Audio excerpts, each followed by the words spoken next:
Hi friends, welcome to my channel kitchen stories by ಹರ್ಷೋಸ್ಗೆ ನಿಮಗೆಲ್ಲ ಸ್ವಾಗತ. ಇವತ್ತು ನಾನು ಹಂದಿ ಮಾಂಸ ಪೋರ್ಕ್ ಮಾಡೋದು ಹೇಗೆ ಅಂತೇಳಿ ಹೇಳಿಕೊಡ್ತಾ ಇದ್ದೇನೆ. ಸೊ ವಿಡಿಯೋನ ಶುರು ಮಾಡ್ಕೊಳ್ಳೋದಕ್ಕಿಂತ ಮೊದಲು ಯಾರೆಲ್ಲ ನಮ್ಮ ಚಾನಲಿಗೆ ಸಬ್ಸ್ಕ್ರೈಬ್ ಆಗಿಲ್ವೋ ದಯವಿಟ್ಟು ಸಬ್ಸ್ಕ್ರೈಬ್ ಮಾಡ್ಕೊಳ್ಳಿ, ಪಕ್ಕದಲ್ಲಿರೋ ಬೆಲ್ ಐಕಾನನ್ನು ಪ್ರೆಸ್ ಮಾಡಿ. ಸೊ ಬನ್ನಿ ವಿಡಿಯೋನ ಶುರು ಮಾಡ್ಕೊಳ್ಳೋಣ.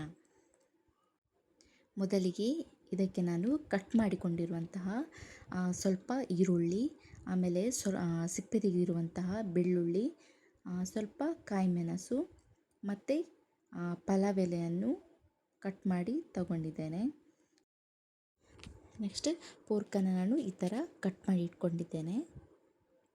ನೆಕ್ಸ್ಟ್ ಒಲೆ ಮೇಲೆ ಪಾತ್ರೆ ಇಟ್ಟು ಅದಕ್ಕೆ ಪೋರ್ಕನ್ನು ಹಾಕಿ ಸ್ವಲ್ಪ ಉಪ್ಪು ಸೇರಿಸಿ ಮತ್ತು ಸ್ವಲ್ಪ ಅರಶಿನ ಪೌಡರನ್ನು ಹಾಕ್ಕೊಳ್ಬೇಕು.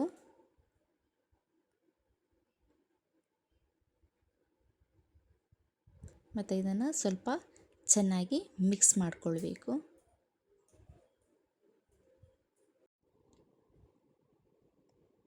ಮತ್ತು ಇದಕ್ಕೆ ಪಲಾವ್ ಎಲೆಯನ್ನು ಹಾಕ್ಕೊಳ್ಬೇಕು.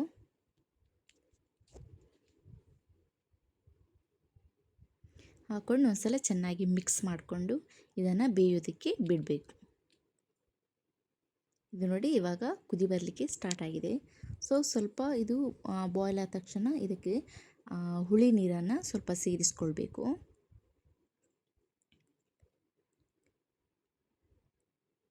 ಮತ್ತು ಚೆನ್ನಾಗಿ ಮಿಕ್ಸ್ ಮಾಡಿಕೊಂಡು ಮತ್ತೆ ಇದನ್ನು ಬೇಯೋದಕ್ಕೆ ಬಿಡಬೇಕು.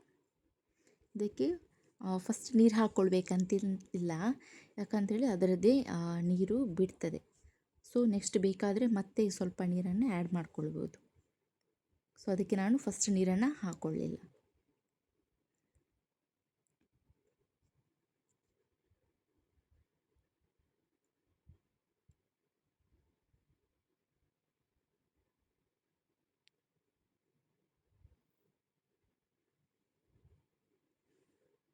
ಇವಾಗ ನೋಡಿ ಇದು ಚೆನ್ನಾಗಿ ಬೇಯ್ತಾ ಬಂದಿದೆ. ಇವಾಗ ನಾನು ಸ್ವಲ್ಪ ನೀರನ್ನು ಸೇರಿಸ್ಕೊಳ್ತಾ ಇದ್ದೇನೆ.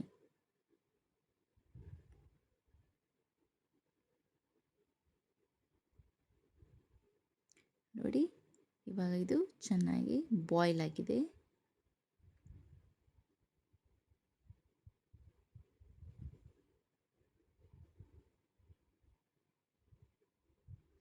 ಮತ್ತು ಇದಕ್ಕೆ ನಾನು ಕಟ್ ಮಾಡಿಕೊಂಡಿರುವಂತಹ ಈರುಳ್ಳಿ, ಬೆಳ್ಳುಳ್ಳಿ, ಕಾಯಿಮೆಣಸು ಎಲ್ಲವನ್ನು ಹಾಕ್ಕೊಂಡು ಚೆನ್ನಾಗಿ ಮಿಕ್ಸ್ ಮಾಡಿಕೊಂಡು ಈರುಳ್ಳಿ ಎಲ್ಲ ಚೆನ್ನಾಗಿ ಬೇಯೋದಕ್ಕೆ ಬಿಡ್ತಾ ಇದ್ದೇನೆ.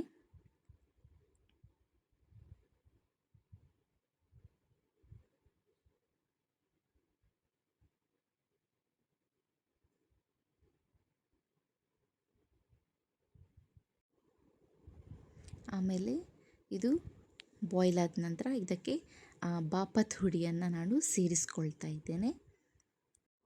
ಪೋರ್ಕ್ ಮಾಡಲಿಕ್ಕೆ ತುಂಬ ಸುಲಭ, ಇದಕ್ಕೆ ತುಂಬ ಇಂಗ್ರೀಡಿಯೆಂಟ್ಸ್ ಬೇಕಂತಿಲ್ಲ. ಬಾಪತ್ ಹುಡಿ, ಆನಿಯನ್, ಬೆಳ್ಳುಳ್ಳಿ, ಕಾಯಿಮೆಣಸು, ಪಲಾವ್ ಎಲೆ ಇದ್ದರೆ ಅಷ್ಟಿದ್ರೆ ಸಾಕು. ಸೊ ಬೇಗನೆ ಮಾಡ್ಕೊಳ್ಬಹುದು. ಬೇರೆ ಏನು ಇದಕ್ಕೆ ಸೇರಿಸ್ಕೊಳ್ಳಿಕ್ಕಿಲ್ಲ. ಸೊ ಬೇಗನೆ ಪಟ ಅಂಥೇಳಿ ರೆಡಿ ಆಗುತ್ತೆ.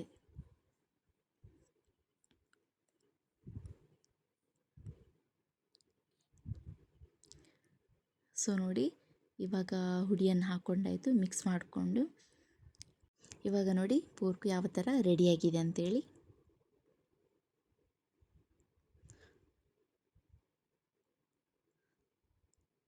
ಸೊ ನೋಡಿದ್ರಲ್ಲ ಪೋರ್ಕ್ ಮಾಡೋದು ಹೇಗೆ ಅಂತೇಳಿ.